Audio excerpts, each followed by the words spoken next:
पुरय पुरय नमः।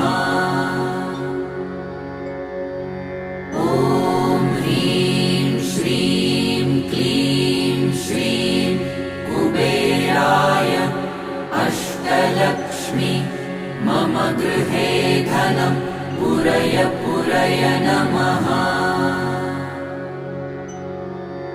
ॐ ह्रीं श्रीं क्लीं श्रीं कुबेराय अष्टलक्ष्मी मम गृहे धनं पुरय पुरय नमः।